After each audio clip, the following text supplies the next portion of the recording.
It was one of the most traumatic events in American history. The murder of John F. Kennedy, the 35th President of the United States, on the streets of Dallas on November 22, 1963. If the presidency of the United States is being decided by bullets fired from rifles rather than ballots cast by citizens, we have indeed been taken over by a whole new form of government. A growing majority of Americans refuse to accept the official version of events, that a lone assassin murdered their president. Those of us who want the truth, want to really learn what happened here, keep asking these questions, because it tells a lot about ourselves, about our values, and ultimately the direction of our country. New information about Kennedy's murder continues to emerge, confirming that the truth has been withheld from the American people. We're very lucky that there at least are people who individually have now convinced the vast majority against the mainstream media that the Warren Commission got it wrong.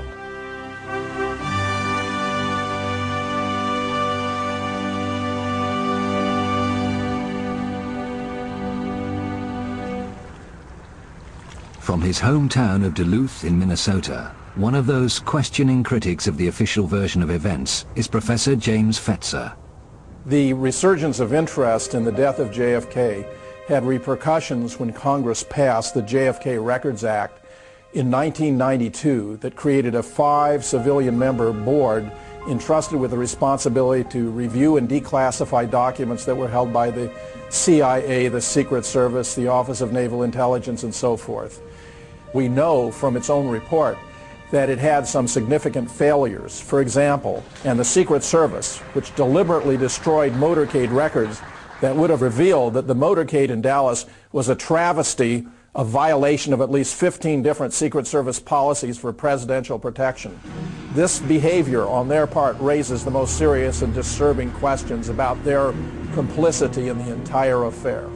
From the moment he arrived in Dallas, the president's protection was suspect, according to Vince Palomara, a Secret Service expert. There was last-minute changes invoked by the Secret Service involving President Kennedy's security. Specifically, agents were told not to ride on or near the rear of the limousine. Now, these orders were funneled from the Assistant Special Agent in charge of the White House detail, who was the planner of the Texas trip, Floyd Boring, to one of his assistants, a shift leader by the name of Emory Roberts, who was in charge of the follow-up car. You can see an agent, Henry Ribka, doing his normal duty, jogging besides the limousine, when in the follow-up car, you can see Emory Roberts stand up and wave him back, and you can see a very perplexed Agent Ribka waving his arms in the air several times in seeming disgust. There was another last-minute change made at Love Field, invoked by the Secret Service. The Dallas Police Department motorcycle outriders were told not to be beside the car. It went from 4 to 6 down to a measly 2 riders on each side. And to add insult to injury, they were pushed further back in the motorcade by those agents not being by the car, by those motorcycle officers not being in their position. It opened up President Kennedy to a field of fire from in front and from the rear. In the months before the trip to Texas, there had been a growing number of threats against the president's life. Despite the increase in conspiratorial activity in the month of November 1963, in the apparent red alert the Secret Service appears to be under in response to this activity, the agency acts in the opposite fashion and actually reduces the security and acts like no threats on the president's life are occurring. Why? Uniquely on that day in Dallas, the press, the camera crews, Kennedy's military aide, who would normally sit in the front of the president's car, and even his personal physician, were all relegated to the rear of the motorcade by the Secret Service.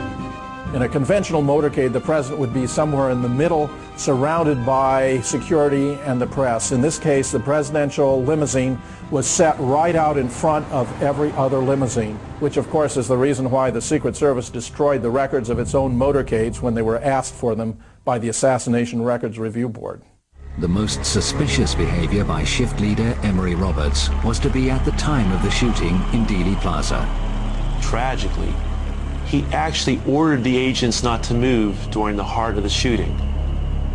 Agent Sam Kinney, who drove the follow-up car, admitted as much to me and told me, quote, "exactly right," end quote.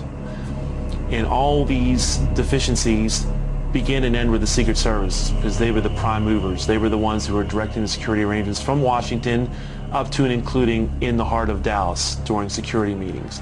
They were the ones that gave out assignments, vetoed or approved of security arrangements. So the buck stops with them. At Parkland Hospital after the president's death, the media were reporting that the fatal shots had come from in front of the presidential car. A press conference was conducted by Acting Press Secretary Malcolm Kilduff at 1:30 after the president had been pronounced dead at 1 o'clock. Malcolm Kilduff explained that it had been a simple matter of a bullet right through the head while pointing to his right temple and attributing that finding to Admiral George Berkeley, who was the president's personal physician. This wound to the right temple and another wound to the throat, 3 different times described as a wound of entry, were widely broadcast on radio and television that afternoon. They were quickly suppressed because, of course, they contradicted the official government account, which was that 3 shots had been fired, all of them from above and behind. Connie Kritzberg was a reporter for the Dallas Times-Herald on November 22, 1963. A couple of hours after the assassination, she did a phone interview with 2 of the principal doctors who had tended Kennedy. I talked to Dr. Kim Clark, who was head of neurosurgery at Parkland Hospital, and Dr. Malcolm Perry. So I asked, how many wounds were there in the president? And I was told Dr. Kim Clark said there was a gaping wound in the back of the head. And Dr. Perry said, the wound I was working on was an entrance wound in the neck. And I asked him where it was located. I asked him, was it below the Adam's apple? He said, yes, it was in the midline, in the front of the neck, below the Adam's apple. And he said 3 times that it was an entrance wound from the front. And so I wrote a very simple story, only about 12 inches long as we measured stories, and turned it in. The next morning, Connie found the story she filed had changed. I found in the story, in about the 3rd paragraph, there had been a very unprofessional sentence inserted. It said, a doctor admitted there was possibly 1 wound. So I was very upset. I called the city desk and I talked to one of the assistant city editors whom I respected quite a bit, and I said, who changed my story? Who put in that sentence? And he immediately knew what I was talking about. He said, the FBI. A story couldn't be printed that there was more than 1 shot and that 1 came from the front. It had to be altered, no matter how crudely, to conform to the official story that there were 3 shots from 1 place, from 1 man, and it was only 1 man who committed the murder. Confirmation of what Connie was told by Dr. Perry comes from one of his colleagues who also attended the fatally wounded president at Parkland Hospital, the late Dr. Charles Crenshaw. Prior to the tracheostomy performed by Dr. Perry, I observed in the lower third of the neck a small, rounded, well-demarcated entrance wound. This was obliterated by the tracheostomy in that Dr. Perry made the tracheostomy incision through the entrance wound. Different parts of the tissues were spread. He then made the incision into the trachea and through the hole that had previously been made by the entrance of the bullet, the tracheostomy was put in place. Radio reports from Dallas that afternoon mentioned the small round wound of entry in the front of the president's neck. They were heard by the late Dr. Robert Livingston, who was then scientific director of the National Institute for Mental Health. The reports had been that the president had been shot from the rear, from the 6th floor of the Texas School Book Depository building. And the evidence at hand from the Parkland Hospital doctors of a small, neat wound in the neck was contradictory to that, or at least complementary to that, in the sense that it required that there be a shot from in front, so that if he were shot from the rear, he was also being shot at the same time from in front. So I wanted to tell whoever was going to do the autopsy about that, and so I telephoned Bethesda Naval Hospital. The officer of the day I knew, and he put me quickly through to Dr. James Humes, who was going to head the autopsy team. He was very cordial, and we had a good conversation, brief. He had not heard about the neck wound. I told him that it was important because it was a wound of entrance, and I told him that it should be explored completely for its track and to find any bullet or fragments of bullets that would remain, and particularly emphasized that it had to be a frontal wound since there was no tearing of the tissues.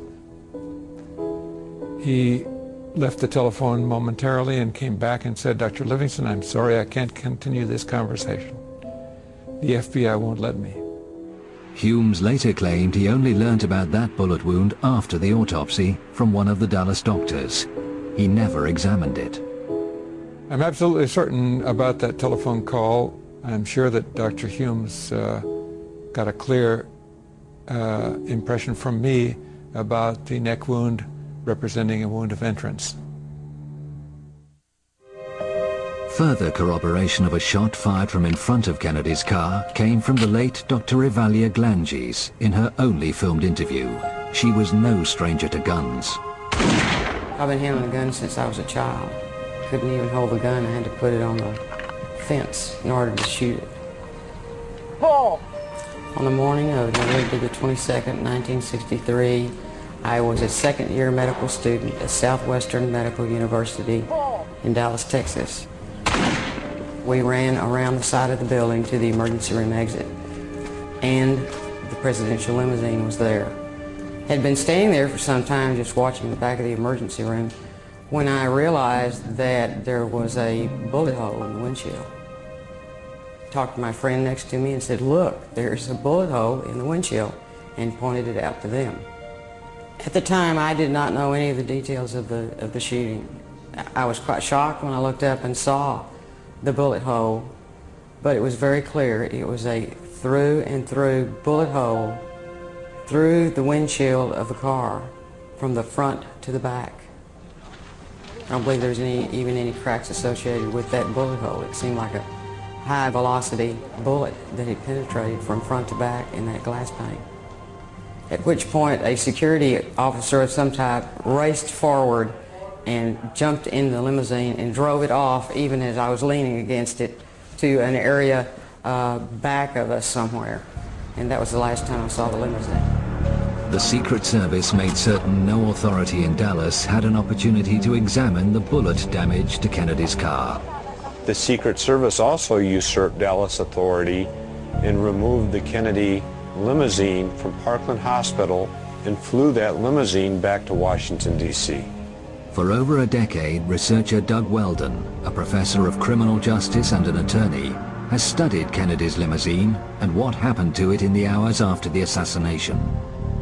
Just as the president's body in an autopsy could have given us many answers, a thorough study of that limousine at that time without evidence being tampered with would also have given us many important answers as to what really happened. But on arrival in Washington, damage to the limousine was noted. Charles Taylor Jr., the Secret Service agent who had accompanied Samuel Kinney in driving the vehicle to the White House garage from Andrews Air Force Base, noted in his report that of particular significance, just left to center of the windshield was a small hole from which it appeared that bullet fragments had been removed. Nick Prunspy, a United States Police Park officer, also had an opportunity to take a look at the vehicle while it was in the White House garage. He noted that there was a small hole in the windshield, and based upon his many years of experience as a police officer, he noted that that hole had been caused by a bullet. Over the ensuing days, the car was scrutinized in the White House garage by a number of people. But one day was different. If one examines the White House garage logs, it is very interesting that in the late evening of November 24th, 1963, and the entire day of November 25th, 1963, not one person is listed as having come in to the White House garage to have any contact with the limousine. Rumors circulated at the time always denied that the presidential car was secretly flown from Washington to the Ford Motor Company in Dearborn, Michigan, for the removal of its damaged windshield. It is very clear that the only mode of transportation that could have been used to transport the limousine from Washington, D.C. to the Dearborn plant would have been via airplane. There are several airports in the Detroit area. It would have been a simple matter to transport the limousine undercover to its final destination, the Ford Motor Company's Rouge plant. The late George Whitaker Sr., seen here with his wife, was a lifetime employee with Ford and held a managerial position at the Rouge plant. He went to work on the morning of November 25th to be confronted by an amazing sight. He was astonished when he went to the B building where a garage existed at that time, and he saw the Kennedy limousine that John F. Kennedy had been murdered in.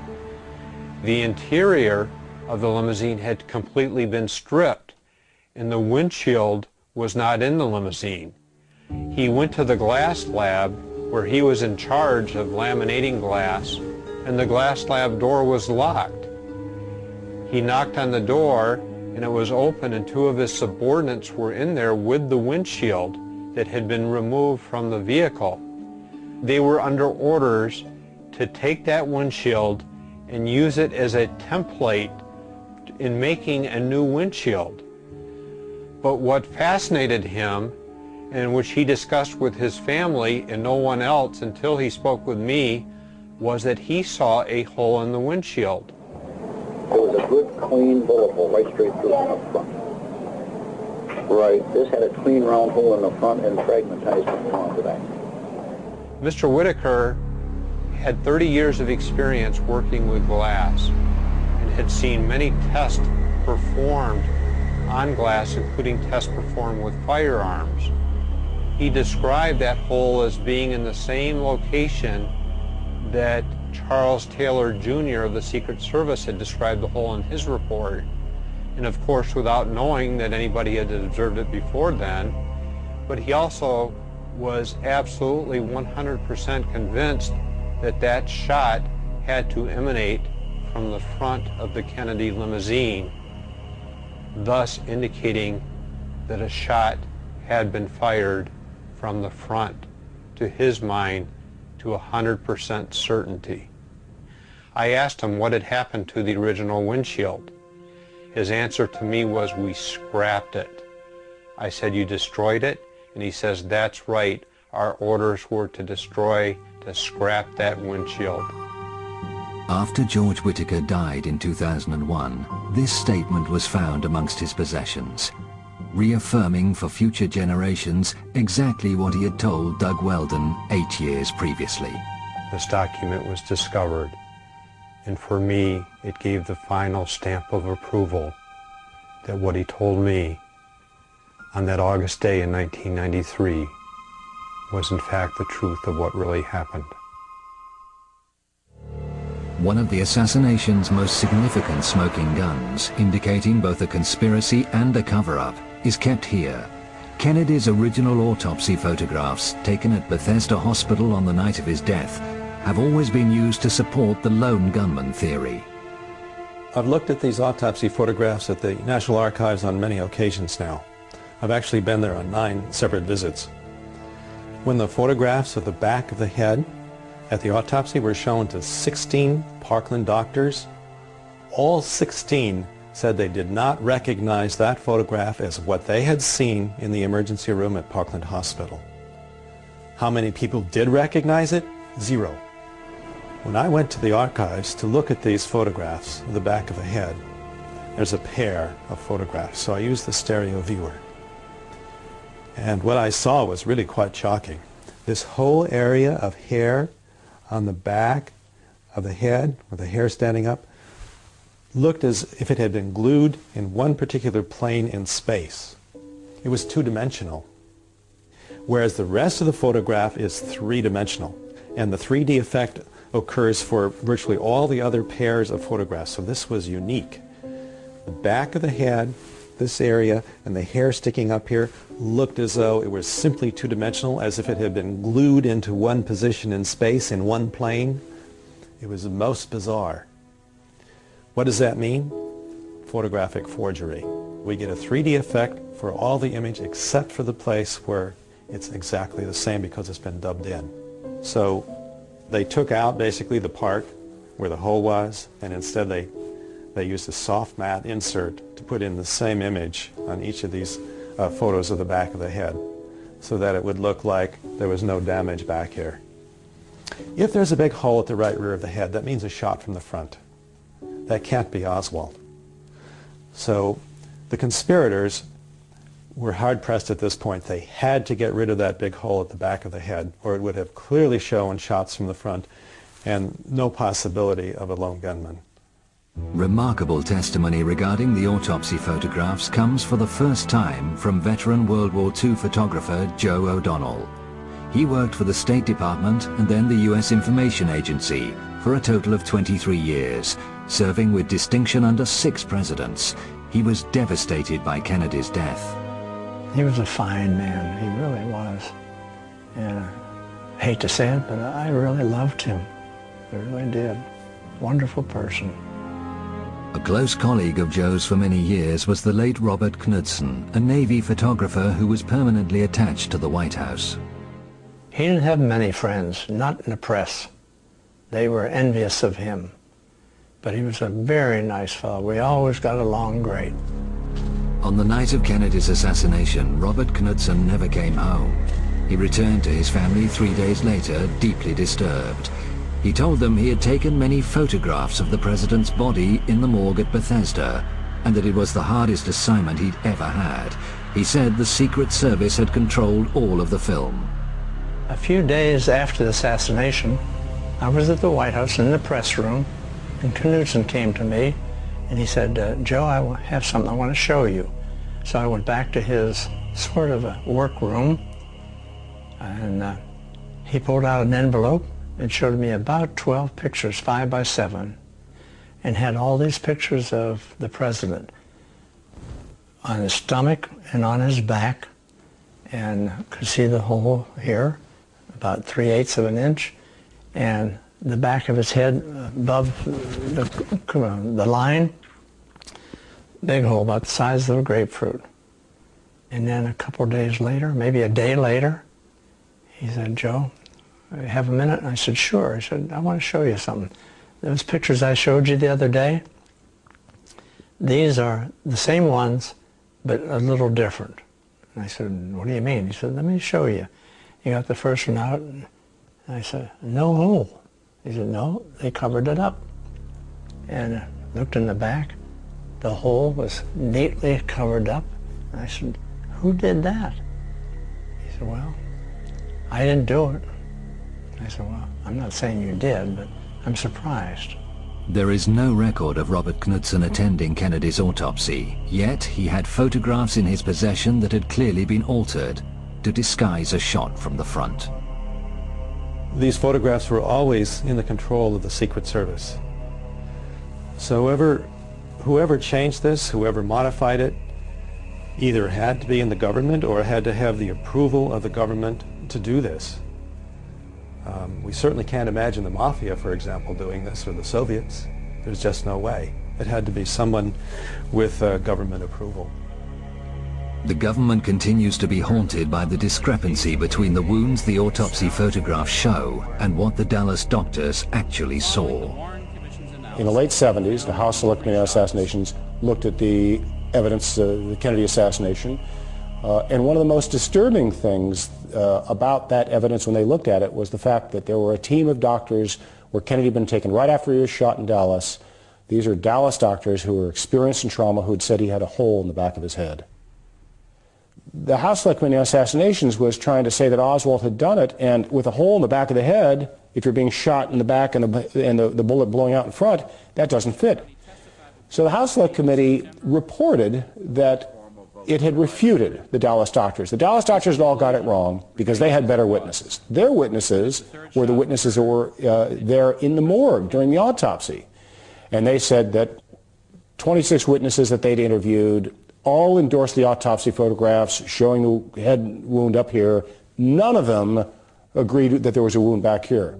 There is no medical evidence that President Kennedy was hit from the front and to the right. But they didn't let us see the interviews. They didn't let us see the documents that these people had prepared. In fact, they were scheduled to have been suppressed until 2028. When the documents tumbled out in the mid-1990s, lo and behold, the autopsy witnesses, who the House Select Committee had interviewed, said the same thing the Dallas doctors did. The hole in the head was back here. They drew diagrams showing a hole in the head back here or back here, and it became very apparent that the House Select Committee had just interviewed these people, suppressed their testimonies, and then misrepresented them in their report. The forensic pathological panel simply says that if he was shot out from the front and to the right, the shot missed. The doctors who were supposed to evaluate the medical evidence for the House Select Committee assassinations never saw these suppressed interviews where not only were the Dallas doctors saying there's a hole in the back of the head here, but so were the morgue witnesses saying there was a hole in the back of the head. So it was a complete abomination. It was perhaps the most dishonest thing that was ever done, and it was apparently done to keep Oswald as the central figure in this scenario. As the cover-up of Kennedy's murder slowly unravels and the true picture unfolds, new smoking guns are revealed. This is the Field of Honor in Restland Cemetery, Dallas, and the burial site of a professional mortician laid to rest here by his colleagues on February 17, 1974. This plaque marks the life of a mysterious man whose links to the Kennedy assassination are only just beginning to emerge. His name was John Liggett. He is remembered as a highly skilled embalmer by a former friend and co-worker, Charles Smith. If he'd have to build a lip or a nose or build an eye orbit or an ear, he may work all night long doing the reconstructive work on someone that had been maybe shot in the face or automobile accident. He was the best. He would tell you he was the best. And when he finished it, he wanted the family to tell him he was the best. Popular with his colleagues, he also had a secret life. There'd be days when John would call and say, I need to miss tonight, or I'm not going to be there. Or this happened quite a bit, that we didn't know where John was, and I don't know that management knew where he was. He would just call in and say, I need off. Never discussed where he was. And we didn't ask. A lot of fellow workers would wonder, why can he be gone 2 or 3 weeks, come right back in so easy? And we felt like if we were gone for 2 or 3 weeks, so there's no use in coming back. In a small town in Oklahoma, far from the rhythms of the big city, John Liggett is remembered by a former wife. Lois married him in Dallas after a whirlwind romance only 3 months before Kennedy's assassination. John was a very charming person, and I found him to be very attentive and considerate and very, very sweet to me. I loved him. I fell in love with him. John came into our lives less than a year after our own father, Charles Godwin, had been killed in a private plane crash. And John was not real welcome by my 2 older sisters and my brother and myself. We were a family. And he had a ready-made cover, and that's what I've always thought, is that we were a convenient cover for a man who needed that. On the day of the assassination, John was with Lois at Restland, attending the funeral service of her late aunt. He was suddenly called from the graveside. John went to the office and came back very shortly and explained to me that the President of the United States had been shot and that he was called to go to Parkland Hospital. I went home after the funeral, and it was about 2 o'clock in the afternoon, and John called me from Parkland. I could hear the confusion in the background, and I asked him what was going on. He said, the president has died. And I said, well, did Restland get the job? And he said, no, some other funeral home got the job. but he said, I've got a lot of work to do. Don't try to call me. I'll call you as soon as I can. And it was about 24 hours before I heard from him.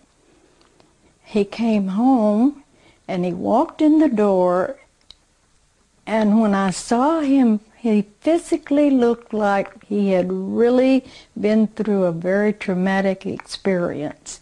His clothes were disarrayed, and that was so out of character for him. He was obviously tired, very exhausted, but agitated and hyped, and informed my mother that we would be leaving town, that we had to get out of town. I said, where are we going? And he said, we're going to get out of town for a while until all of this blows over. And that was a quote, because I thought, well, what blows over? A high-speed journey south took the perplexed family firstly to Austin and then San Antonio. John made brief stops en route to have huddled conversations with various contacts. Throughout this journey, there were conversations that went on between John and his relatives and friends that I did not feel like I was privy to. That they knew something I didn't know, and I didn't understand what was going on. In the early hours of Sunday morning, November 24th, the family finally checked into a motel near Corpus Christi. John had a further meeting, this time with his elder brother, Malcolm.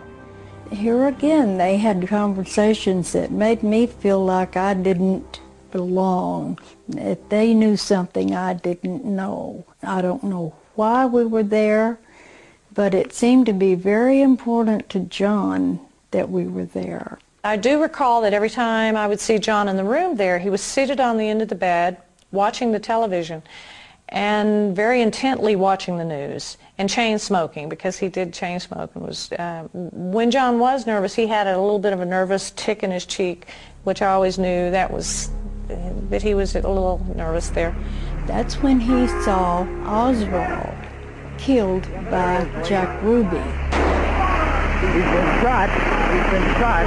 Lee Oswald has been shot. The minute he saw that, he looked at me and said, everything's okay now, and you could just see his face.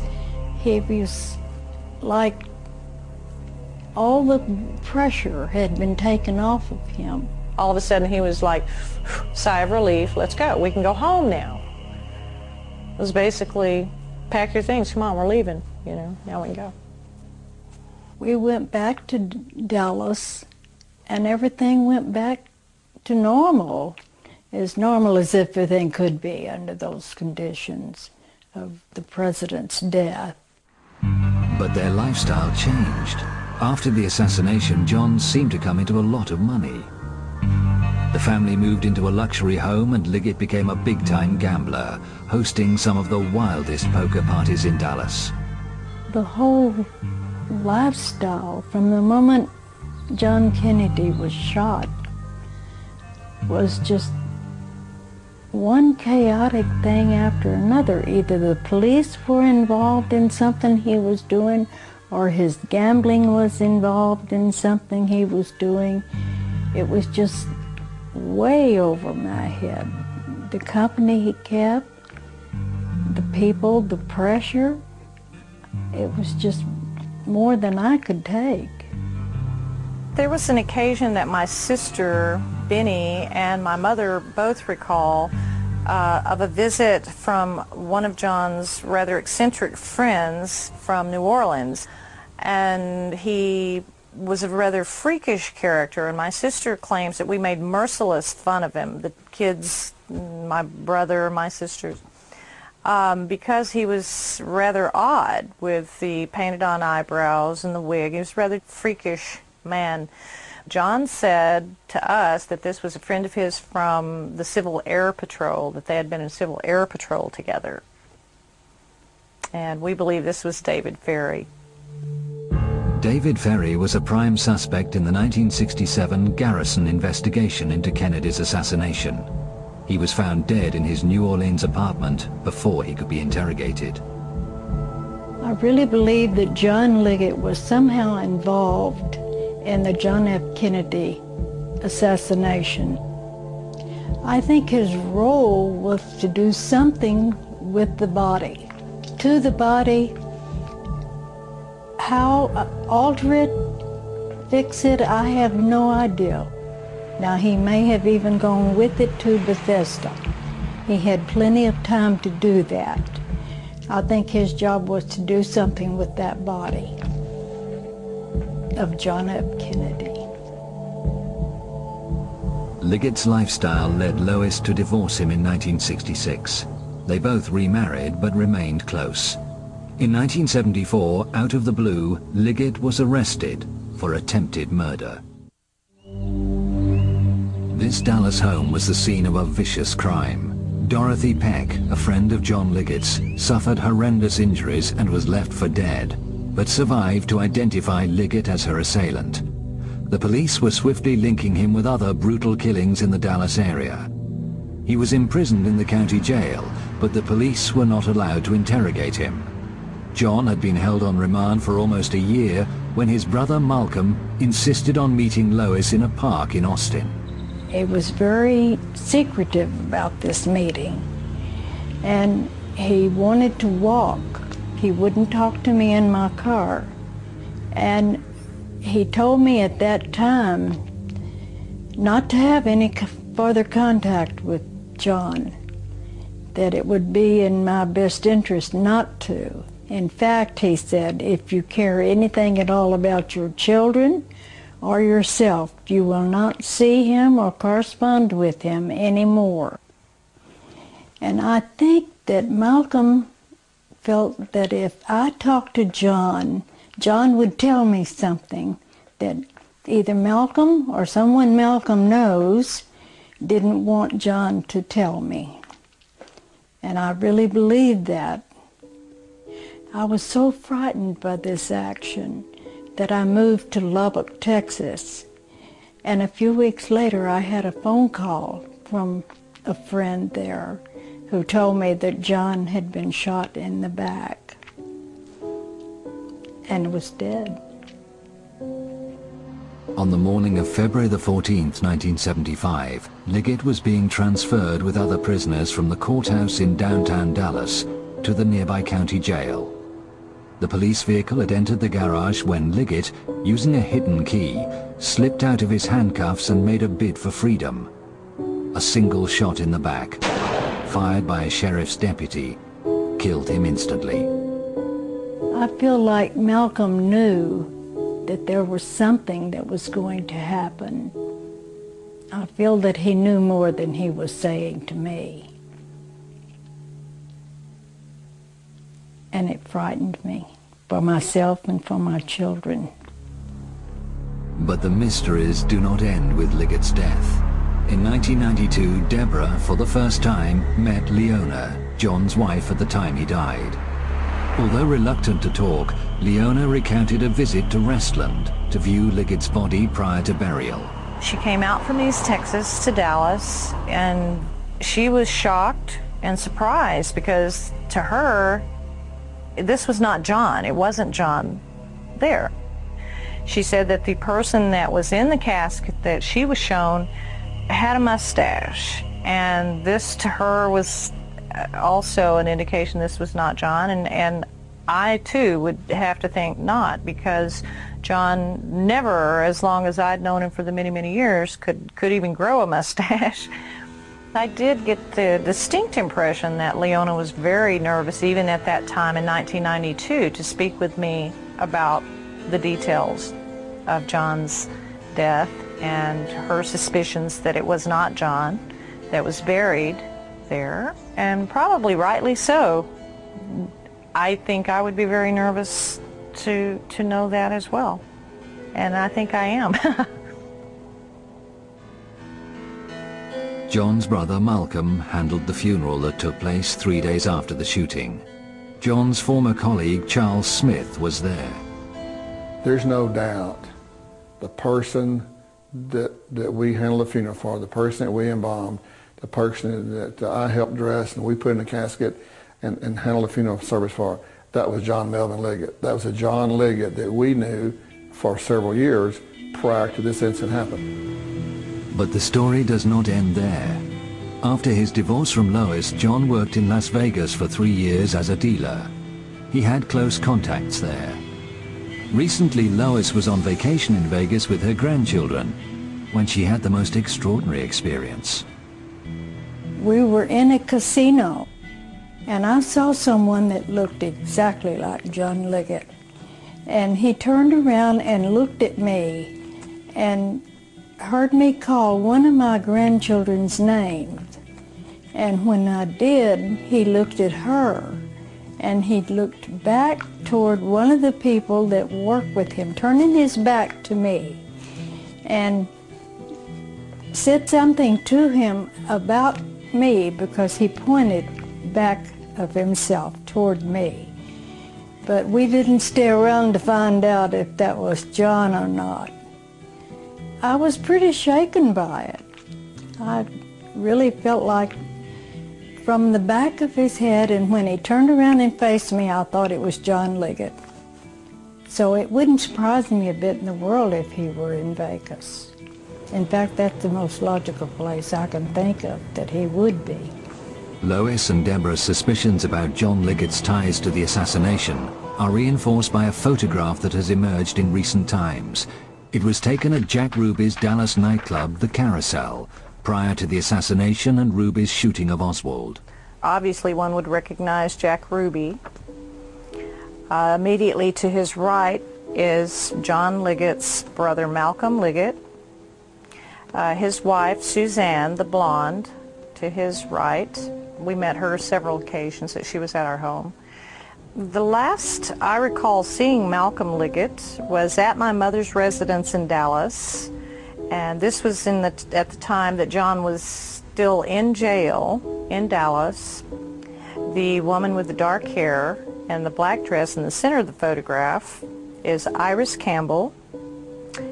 Not at the time of this photograph, but years later my mother met Iris when they were living in West Texas out in Lubbock.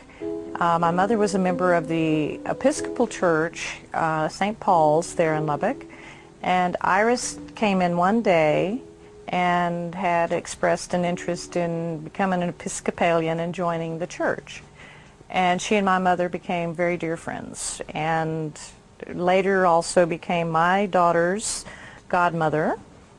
For a few years there, she was in and out, in close contact with my mother, came and visited frequently, and then disappeared, basically just disappeared.